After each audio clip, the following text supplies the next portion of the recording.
आपने ये नहीं पढ़ाया, ये भी दे रखा था, ये नहीं पढ़ाया, कभी भी चीजें पढ़ी जाती उस एग्जाम के नेचर के अकॉर्डिंग, ठीक है। तो मैं जो बता रहा हूं उतना पढ़ लोगे तो भी सफिशिएंट है। आज एक कॉन्सेप्ट में बता रहा हूं, आजकल ये ट्रेंड चल रहा है, जिस क्वेश्चन की मैं बात कर रहा हूं, कॉन्सेप्ट की मैं बात कर रहा हूं, फ्रीक्वेंटली एग्जाम में उससे रिलेटेड क्वेश्चन दिए जा रहे हैं, क्योंकि नदी के नाम से पहले, उसके नाम से पहले, इसके नाम से पहले लोगों ने रट रखा है। देखो मैं बिल्डिंग्स की बात कर रहा हूं, कुछ बिल्डिंग्स के names, for example school, college, university, ये बिल्डिंग्स ही है ना। और क्या ले सकते हैं इसमें, टेम्पल, चर्च, मॉस्क, मस्जिद, ठीक है। इसके अलावा हम ले सकते हैं प्रिजन, क्या होती है प्रिजन, ये सारी जो चीजें हैं, हॉस्पिटल भी लिया जा सकता है। एग्जाम में अगर वर्ड्स आते हैं यही आते हैं, इसके अलावा भी नया कोई शब्द आता है आप पहचान सकते हो, लेकिन इन्हीं वर्ड्स में से कोई ना कोई क्वेश्चन देगा। कोई ना कोई व्यक्ति स्कूल जाता है, कॉलेज जाता है, यूनिवर्सिटी जाता है, टेंपल जाता है, चर्च जाता है, मस्जिद जाता है, प्रिजन जेल जाता है, हॉस्पिटल जाता है। यहां पर जाने के जो हमारे उद्देश्य हैं वो दो उद्देश्य हो सकते हैं। एक तो उद्देश्य होता है जिसको हम लोग बोलते हैं प्राथमिक उद्देश्य, प्राइमरी पर्पस। क्या होता है प्राइमरी पर्पस? प्राइमरी पर्पस से क्या समझे आप? जिसके लिए बनी है। भाई आप कोचिंग आते हो, कोचिंग आने का आपका प्राइमरी उद्देश्य क्या है? पढ़ाई करना। तो जो संस्थाएं जिस उद्देश्य के लिए बनाई गई है उसी उद्देश्य के लिए अगर आप वहां जा रहे हो तो वो जाना उसको क्या बोलते हैं? प्राइमरी पर्पस बोलते हैं। प्राइमरी पर्पस, प्राथमिक उद्देश्य। और कई बार ऐसे भी होता है कि जिस उद्देश्य के लिए बनाई गई है आप उसी उद्देश्य के लिए न जाकर किसी दूसरे काम से जा रहे हो। अब कोचिंग आप आए पढ़ाई करने के लिए तो ये तो प्राथमिक उद्देश्य हुआ। वही कोचिंग अगर आप आए कि मान लो आपके कोई दोस्त का एडमिशन करवाने के लिए, कोई दोस्त से मिलने के लिए, एक व्यक्ति आया कोचिंग में, एक पंखा खराब हो गया उसकी रिपेयरिंग करने के लिए, तो दूसरे काम से भी आया जाया जा सकता है। तो दूसरे काम से गए तो उसको हम लोग ने क्या बोला? Secondary purpose. सबसे पहले तो ये चीज समझना जरूरी है। प्राथमिक उद्देश्य हुए जिस पर्पस उद्देश्य के लिए जो संस्थाएं बनाई गई है उसी उद्देश्य से अगर हम जाते हैं तो वो हुआ प्राथमिक यानी प्राइमरी पर्पस। और जब प्राइमरी पर्पस के लिए अगर कोई व्यक्ति वहां जाता है तो उस कंडीशन में वहां पर कोई आर्टिकल नहीं लगता। लेकिन अगर कोई भी व्यक्ति सेकेंडरी पर्पस से जा रहा है, अब सेकेंडरी पर्पस समझ चुके हो आप, नहीं समझो तो दोबारा बता देना। सेकेंडरी पर्पस से जाता है तो उस कंडीशन में उसके लिए आर्टिकल डाल लगता है, क्योंकि प्राइमरी पर्पस से जाने वाली सिचुएशन में वो नाउन अनकाउंटेबल बन जाता है। अब मैं बताऊं ये अनकाउंटेबल नाउन है तो हम लीक से थोड़ा कॉन्सेप्ट से हट जाएंगे, तो इससे बेटर यही है, इतना समझो प्राइमरी पर्पस है तो नो आर्टिकल और सेकेंडरी पर्पस है तो द आर्टिकल। मैं मंदिर गया और मंदिर में गया प्रे करने के लिए, है भगवान अगले 2 महीने बाद में मेरा एग्जाम है, मुझे पास करवा देना, मैं 51 रुपए का प्रसाद चढ़ा दूंगा। प्राइमरी पर्पस हुआ ना? 1100 का जॉब लगा देंगे तो 11,000 का भी चढ़ा सकते हैं, 1.25 मणि कर देंगे खोले के हनुमान जी, ठीक है। मेरी तरफ से भी उसमें कंट्रीब्यूशन रहेगा 11 रुपए का। भावनाओं की कद्र होनी चाहिए, है ना? भावना 1.25 रुपए उन्हें वो छुट्टे नहीं मिलेंगे ना, पेटीएम करूंगा मैं। चलो ब्लैंक चेक, ठीक है, हाँ बिना सिग्नेचर के। तो मंदिर गया कि प्रसाद चढ़ाने के लिए, प्रे करने के लिए, पूजा अर्चना आरती करने के लिए, कौन सा पर्पस हुआ? प्राइमरी पर्पस हुआ। अब मेरे जैसा गया कि बहुत दिन हो गए, देखो पहनने को शूज भी नहीं है मेरे पास तो रोटेशन चलता रहता है। अब मंदिर में जूते चप्पल एक्सचेंज करने के लिए चले गए, ये उद्देश्य कौन सा हुआ? सेकेंडरी पर्पस हुआ। तो सेकेंडरी पर्पस से गए तो आर्टिकल और प्राइमरी पर्पस से गए, अगर स्कूल पढ़ने के लिए गए नो आर्टिकल, और स्कूल में किसी से मिलने के लिए गए आर्टिकल था। आपको समझना पड़ेगा, देखो मैंने लिखा the criminal was sent to prison, और एक सेंटेंस लिखा the professor was sent to prison to give a lecture.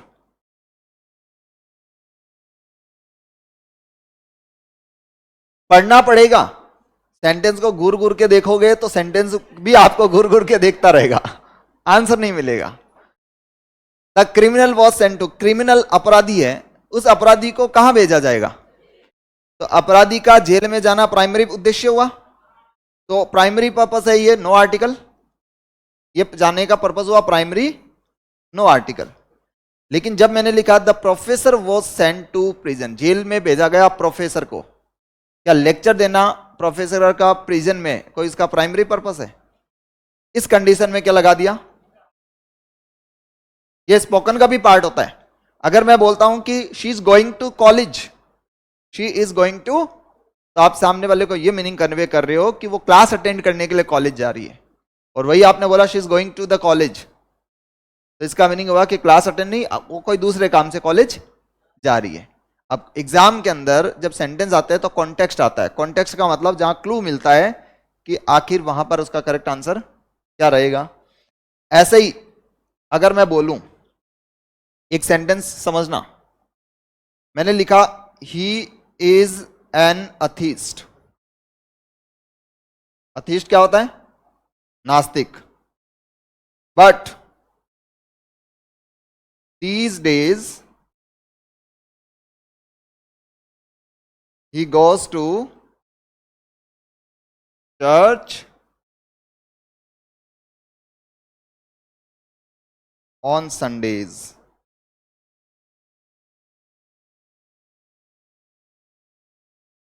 इस सेंटेंस से क्या पता चल रहा है? ही इज एन अथिस्ट, वो नास्तिक है, बट लगा दिया। लेकिन इससे क्या पता चला कि नास्तिक तो है, लेकिन आजकल कहीं ना कहीं वो आस्तिक बन रहा है, तभी तो लिखा ना आगे he goes to church on Sundays. अब ऑन संडे से भी पता चला कि इंसान संडे के दिन चर्च में जाता है तो प्रे करने के लिए जाता होगा। और बट से भी थोड़ा सा हमें आइडिया मिला कि बट जो एक ऐसा कंजंक्शन है जो चीजों को कंट्रास्ट के वाले आइडियाज को कनेक्ट करता है, इधर तो नेगेटिव है उधर पॉजिटिव होगा, ऐसी चीज है। तो इस सेंटेंस को समझोगे तो कर पाओगे। देखो ही इज एन अथीस्ट, वो नास्तिक है, लेकिन आजकल थोड़ा थोड़ा आस्था बढ़ती जा रही है, अभी पूरी तरीके से आस्तिक नहीं हुआ है, वो चर्च जाना उसने स्टार्ट किया है, ऐसा कुछ कहना चाह रहा है।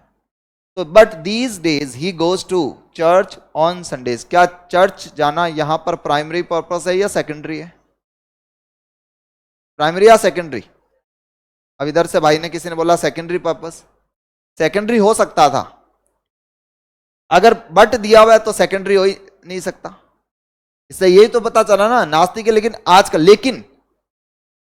आजकल देखो वो आदमी हमेशा, जैसे मैं कहता हूं वो आदमी वीगन है, वीगन होता है जो किसी भी डेयरी प्रोडक्ट, एनिमल से मिले हुए प्रोडक्ट भी नहीं खाता, जैसे हनी, शहद हुआ, मिल्क हुआ, ये चीजें भी नहीं खाता, उसको वीगन बोलते हैं। मैंने कहा ये आदमी वीगन है, लेकिन आजकल छाछ दूध ये खा रहा है, पी रहा है, तो इसका मतलब ये हुआ कि प्राइमरी पर्पस जैसी बात हुई। तो आदमी नास्तिक था, लेकिन अब कहीं ना कहीं वो आस्तिक बन रहा है, और वो संडे के दिन चर्च में जाता है, तो चर्च में संडे के दिन जाना पूजा अर्चना प्रे करने के लिए जाता होगा। कौन सा आर्टिकल? नो आर्टिकल हुआ। और यही लिख दिया मैंने एक सेंटेंस और, I went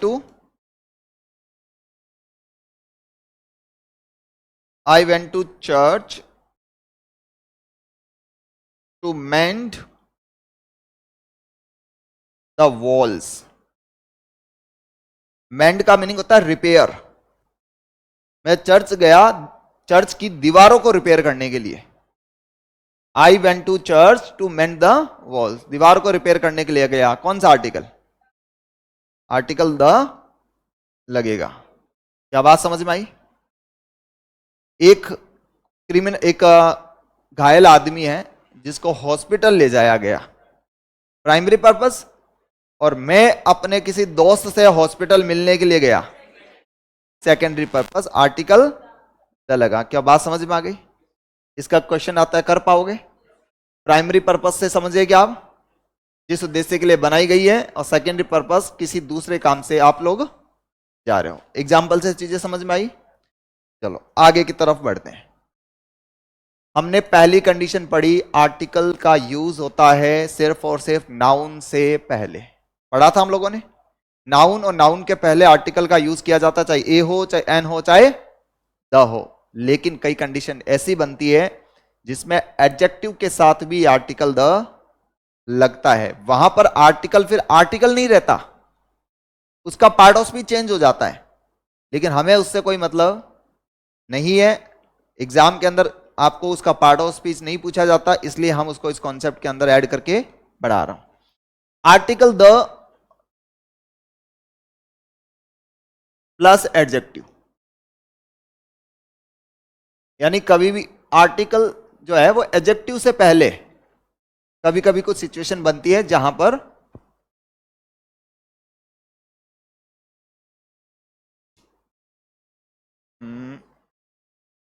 window window window कहां गया? यस,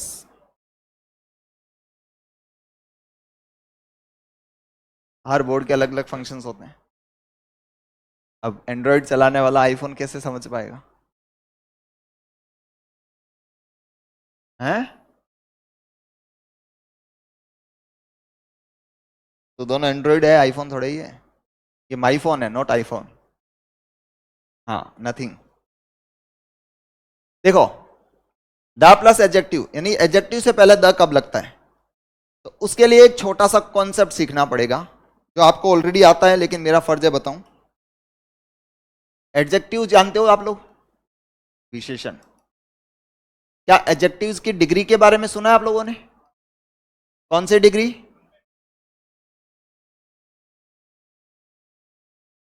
एक होती है positive degree, positive degree. Positive degree का मीनिंग ये हुआ कि जो एडजेक्टिव अपनी बेस फॉर्म में है, जिसमें हम कम ज्यादा की बात नहीं कर रहे, वो पॉजिटिव डिग्री में होती है। जैसे वर्ड मैंने बोला स्मार्ट, वर्ड मैंने बोला लाइक गुड, वर्ड मैंने बोला like fine.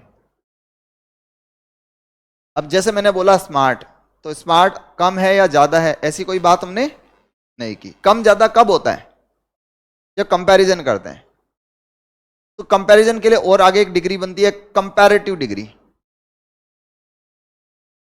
Comparative degree, comparative degree जो होती है उसमें हम दो ऑब्जेक्ट्स के बीच में कंपैरिजन करते हैं, एक नाउन को दूसरे नाउन से बढ़िया बताते हैं। तो अब स्मार्ट में हमने क्या कर दिया? स्मार्टर कर दिया। गुड्स का हो गया बेटर, और फाइन का हो गया फाइनर। मैं अगर आपसे पूछूं how are you sir, I am good, इसका मतलब आप अभी अच्छे हो, पहले की बात नहीं कर रहे। वही आपने बोला आई एम बेटर, तो इसका मीनिंग हुआ कि पहले से बढ़िया हूं। एक कंडीशन बनती है superlative, superlative degree. Superlative degree का मतलब होता है जो अपनी सुप्रीम फॉर्म में हो। सुप्रीम फॉर्म का मतलब ना भूतो ना भविष्यति, उसके जैसा कोई है ही नहीं। जैसे स्मार्ट का हुआ स्मार्टेस्ट, स्मार्टेस्ट का मीनिंग हुआ सबसे स्मार्ट। जैसे मैंने बोला बेस्ट, सबसे बेस्ट, सबसे अच्छा। और फाइन का क्या हुआ?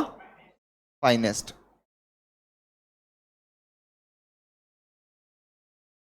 ये बिगड़ा हुआ है, finest.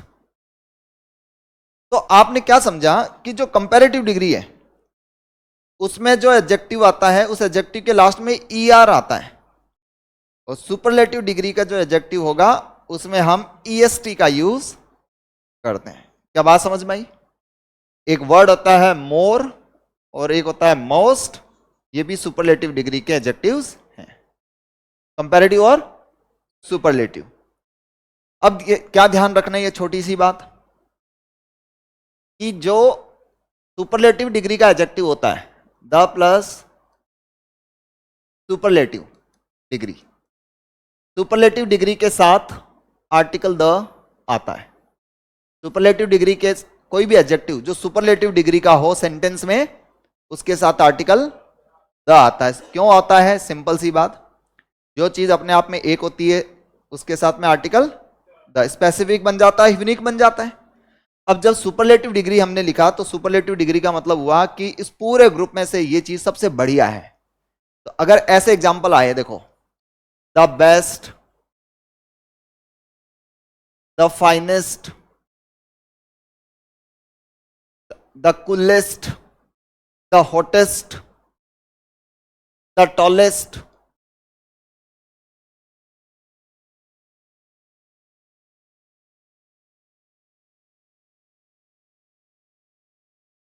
what is highest peak of Aravali. Aravali की सबसे हाईएस्ट चोटी कौन सी है? क्या सुपरलेटिव डिग्री है? आप पहचान पा रहे हो? सुपरलेटिव डिग्री है। शब्द होता है हाई, हाई से बंदा हायर और बना हाईएस्ट, सुपरलेटिव डिग्री के फॉर्म में है। क्या लगा दिया? What is the highest peak of Aravalli.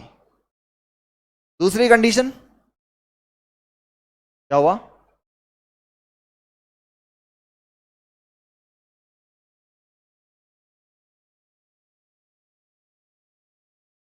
बहुत बढ़िया।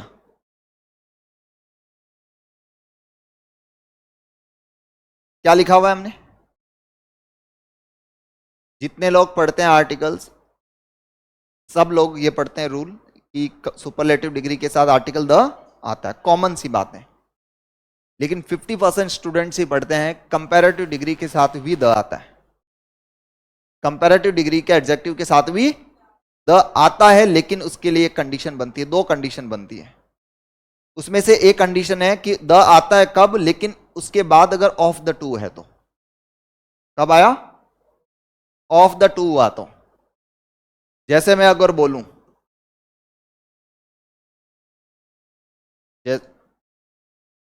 अब ये भी गलती मेरी है,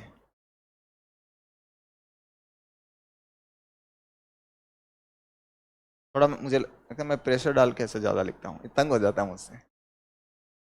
देखो, विच सिटी इज, देखो एक बार अगर मैं इतना ही लिखूं sentence, which city dash better, इसके अंदर आपको कोई दिया हुआ है कुछ 2 3 ऐसा कुछ पता चल रहा है, लेकिन यही सेंटेंस ऐसा होता, which city is better of the two.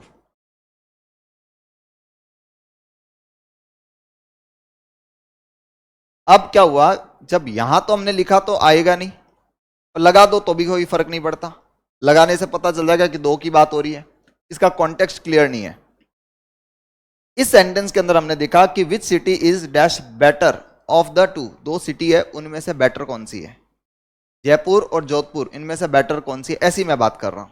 अब आंसर मत देना, ठीक है? क्या कंपैरेटिव डिग्री है और इस कंपैरेटिव डिग्री के बाद ऑफ द टू मिल रहा है, तो ही आपको आर्टिकल द लिखना है, अदरवाइज नहीं लिखना।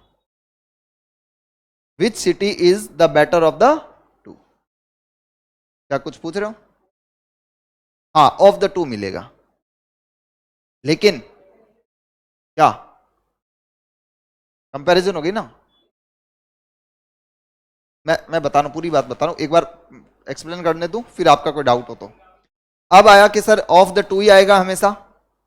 देखो आप ह्यूमन बीइंग भाई चीजों को समझ सकता है। हमारी लैंग्वेज और एनिमल की लैंग्वेज में ये डिफरेंस होता है कि एनिमल्स की लैंग्वेज फिक्स होती है, वो पर्टिकुलर साउंड्स होता है वही समझ सकता है। हम लोग चीजों को एनालाइज करना जानते हैं। अगर ये सेंटेंस थोड़ा सा भी मैं मॉडिफाई कर देता, मैं लिख देता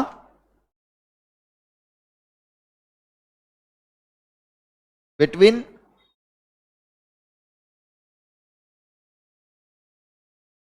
राहुल एंड श्याम।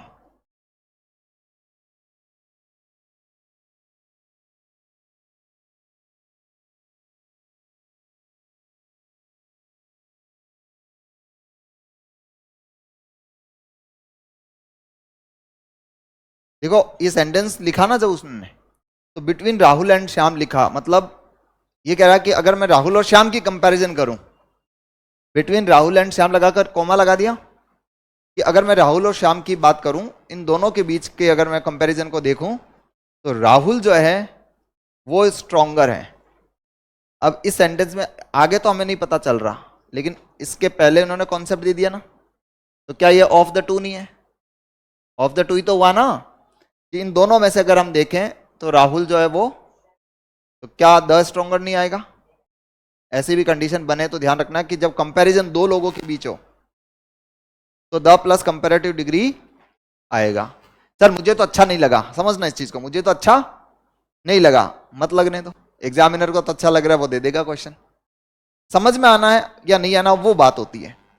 या जब हमने बात की ऑफ द टू आ रहे हैं तो कंपैरेटिव डिग्री के साथ, और जब कंपैरिजन दो की हो रही हो तो वो भी इनडायरेक्टली ऑफ द टू ही है, उसके साथ भी आप द आर्टिकल का यूज करोगे, द प्लस कंपैरेटिव डिग्री। बात समझ में आई?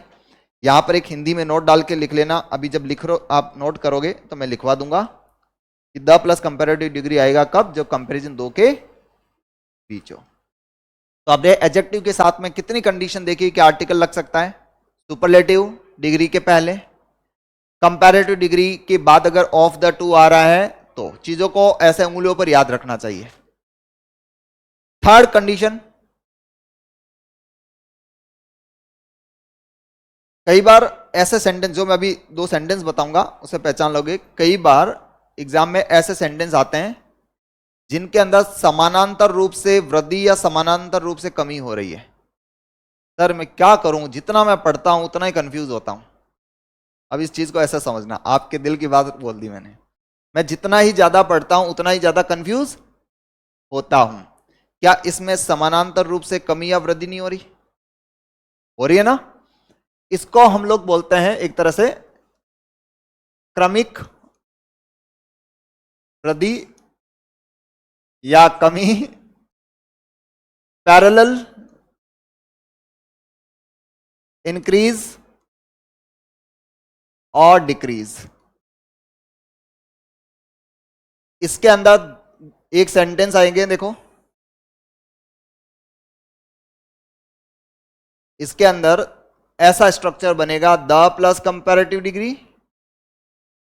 वापस द प्लस कंपैरेटिव डिग्री। एक सेंटेंस उसके अंदर दो बार द प्लस कंपैरेटिव, क्योंकि इंक्रीज डिक्रीज होगा तो दो स्ट्रक्चर बनेंगे। मैंने लिखा द हायर यू गो, तुम जितना धीरे धीरे धीरे ऊपर की तरफ जाते हो, द कूलर इट गेट्स, मौसम उतना ही ठंडा होता जाता है। क्रमिक वृद्धि और क्रमिक कमी हुई। अब देखो द हायर यू गो, वापस the plus comparative degree. Exam में आपको ऐसा दे देगा, द मोर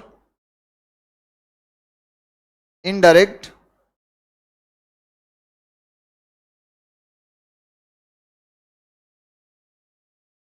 पोलाइट। इंग्लिश में कहा जाता है किसी भी जवाब को अगर आप इनडायरेक्टली देते हो वो पोलाइट माना जाता है। इंग्लिश में इनडायरेक्ट चीजों को ज्यादा बोला जाता है। आपको ऑप्शन में दे दिया मोर, आपको ऑप्शन में दे दिया मोस्ट, आपको ऑप्शन में दे दिया द मोर, और ऑप्शन में दे दिया द मोस्ट।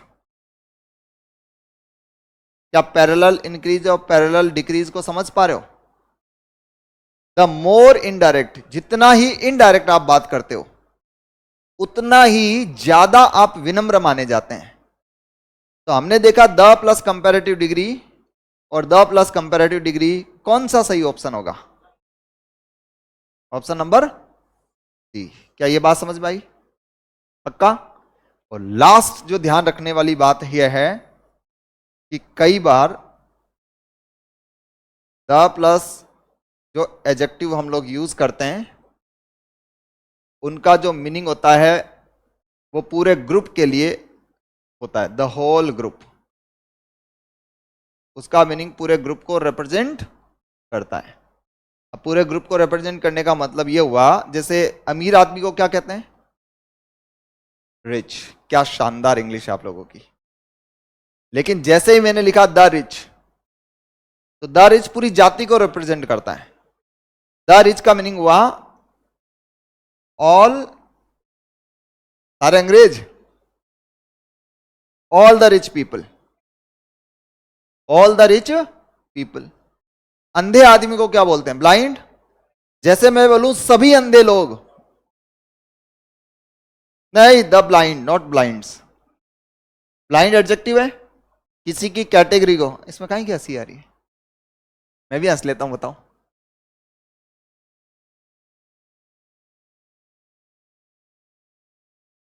ऑल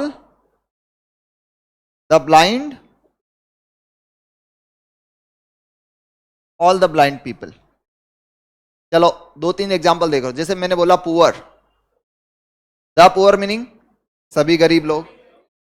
अगर वर्ड यूज करता हूं स्ट्रॉन्ग, तो स्ट्रॉन्ग का मतलब ताकतवर आदमी, और द स्ट्रॉन्ग अगर यूज करूं तो इसका मीनिंग सभी मजबूत ताकतवर आदमी। सही कहा मैंने। यंग जवान, और द यंग सभी जवान लोग। क्वेश्चन जो बना वो ऐसा है, देखो, the rich should not hate poor, the rich should not hate dash poor. क्या गरीब लोगों को, अमीर लोगों को गरीब लोगों से नफरत नहीं करनी चाहिए? क्या बात ऑल द रिच पीपल की हो रही है? उसके बाद आगे द पुअर भी आएगा, वापस क्या आ जाएगा? The poor. मैंने लिखा young in spirit enjoy life. Spirit का मतलब समझ लेना।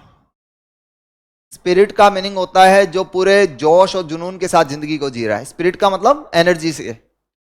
जो यंग आदमी, यंग जो लोग हैं जो फुल स्पिरिट में रहते हैं, वो अपने जीवन को आराम से एंजॉय करते हैं। क्या एक यंग आदमी की बात कर रहा हूं? क्या नहीं, सभी यंग लोगों की बात कर रहा हूं। यंग या द यंग? The young. क्या मेरी बात समझ में आई? दोबारा देखना एक बार। एडजेक्टिव के पहले द कब लगता है? एक तो सुपरलेटिव डिग्री के पहले। कंपैरेटिव डिग्री के साथ में द कब लगेगा? जब ऑफ द टू है। और दूसरी कंडीशन हमने देखी कि पैरेलल इंक्रीज या पैरेलल डिक्रीज हो। याद रख पाएंगे? इसके बाद हमने देखा कि कभी कभी द प्लस एडजेक्टिव जो है वो पूरी जाति के अर्थ में आता है। पूरी जाति। द रिच सभी अमीर, द पुअर सभी गरीब लोग। तो जैसे मैंने लिखा the rich should not hate the poor, सभी अमीर लोगों को सभी गरीब लोगों से नफरत। The young in spirit enjoy life, young जो लोग हैं वो अपने जिंदगी को एंजॉय करते हैं। तो यंग, वैसे कोई आदमी है उसका क्वालिटी हमने बता दी यंग है, और जैसे ही मैंने द यंग लिखा तो सभी यंग लोगों के बारे में बात हो गई। क्या बात क्लियर हुई? क्या मैथ्स भी है क्या आपके सिलेबस में? कुछ क्वेश्चन आते हैं? 5 क्वेश्चन आते हैं? ज्यादा आते हैं? मैथ्स के अंदर जब नंबर पढ़ाए जाते हैं तो आपको दो टाइप के नंबर पढ़ाए जाते हैं, ऑर्डिनल नंबर और कार्डिनल नंबर। सुने हैं कभी? हिंदी में, हिंदी में नहीं बताऊंगा मैं। द प्लस ऑर्डिनल नंबर, देखो द प्लस ऑर्डिनल, अब ऑर्डिनल नंबर कौन से होते हैं समझ लो ध्यान से। कार्डिनल होता है 1 2 3 4 5 6 से लेकर इनफाइनाइट तक, और ऑर्डिनल को ऑर्डर से याद कर लो, वो नंबर जो ऑर्डर को बताते हैं, फर्स्ट, सेकंड, थर्ड। तो ऑर्डिनल्स होते हैं फर्स्ट से लेकर लास्ट तक, पहला दूसरा तीसरा, फर्स्ट से लेकर लास्ट तक। देखो चीजें पढ़ानी पड़ती है लेकिन दिमाग लगाते हो ना, तो वो बिना रूल के भी हो सकता है। मैंने अगर बोला फर्स्ट, तो फर्स्ट का मतलब पूरे ग्रुप में से एक क्यों बना, सर फर्स्ट पोजीशन में 2 आ गए तो वो दोनों ऑब्वियसली स्पेसिफिक हो गए। मैंने बोला थर्ड, तो थर्ड का मतलब पूरे ग्रुप में से स्पेसिफिक हो गया, तो इनके साथ भी आर्टिकल क्या लगता है। मैंने कहा who was dash first to come here, यहां आने वाला पहला इंसान कौन था।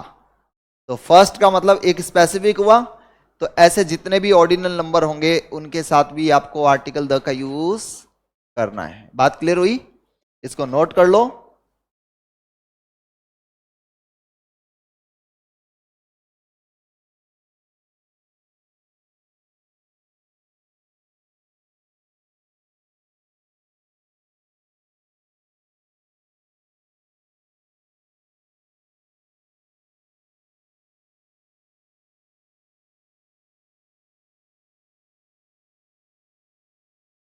हाँ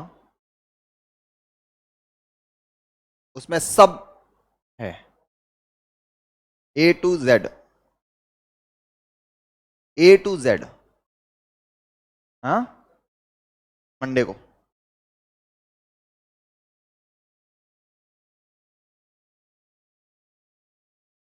मैंने कहा ना कि एकदम शॉर्ट नोट्स आप लोगों के लिए, इंग्लिश के जो है, इंग्लिश में पूरा जैसे आपको जो मैं पढ़ा रहा हूँ वो सारे नोट्स जो लिखवा रहा हूँ अच्छे से वो पढ़ लेना। फिर उसके बाद वो जो एक हैंडआउट में देके जाऊंगा, बस उसका रिवीजन और साथ में करते रहना। उसमें थोड़ा और कंसाइज कर दूंगा, सो दैट एग्जाम के टाइम भी आप रिवीजन करो, डेली रिवीजन भी करो, तो आपको उससे हेल्प मिलती जाएगी। आदेश दो आप। नहीं नहीं बिल्कुल, अभी काम चल रहा है थोड़ा सा उसका। हाँ देखो, हाँ वो कर दूंगा चलो। हाँ वो कर दूंगा, नहीं वो तो मैंने कहा भी था आपको कि मैं जुड़ा हुआ रहूंगा, ऐसे थोड़ी मैं भाग के थोड़ी जाऊंगा। आप लोगों को प्रॉब्लम आएगी, बिल्कुल मैं आप लोगों के साथ हूँ।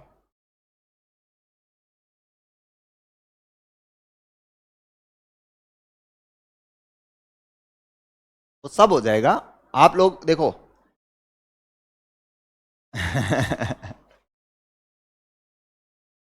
देखो एक बात बताता हूँ मैं, एक गुरुजी हैं, उन्होंने, उनकी एक बात मुझे याद आ रही है।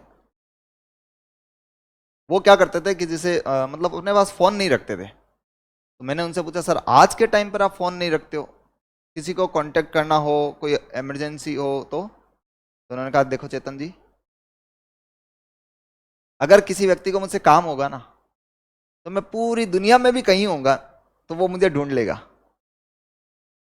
और अगर काम ही नहीं है, तो भले ही वो मेरे पास बैठा होगा ना, तो भी वो मुझे मुंह लगाएगा नहीं। तो यही चीज है कि अगर जब आपको जरूरत पड़ेगी, तो कहीं से भी आप मुझे पाताल लोक से भी ढूंढ निकालोगे। हाँ, नहीं वो तो नॉर्मल मैं बता रहा हूँ ये, तो ऐसा नहीं है, सब हो जाएगा। आप लोगों को पहली चीज प्रॉब्लम आएगी नहीं, यहीं रहना है मुझे। क्या है, क्या नंबर है।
चलो कोई नहीं, इसको कल प्रैक्टिस के साथ कंप्लीट कर देंगे, इसकी प्रैक्टिस कर लेके।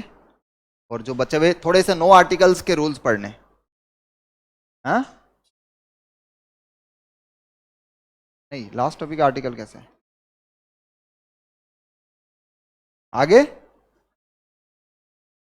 आगे वाला क्या होगा? करवाऊंगा तो वो सारे, टेंशन क्यों ले रहे हो?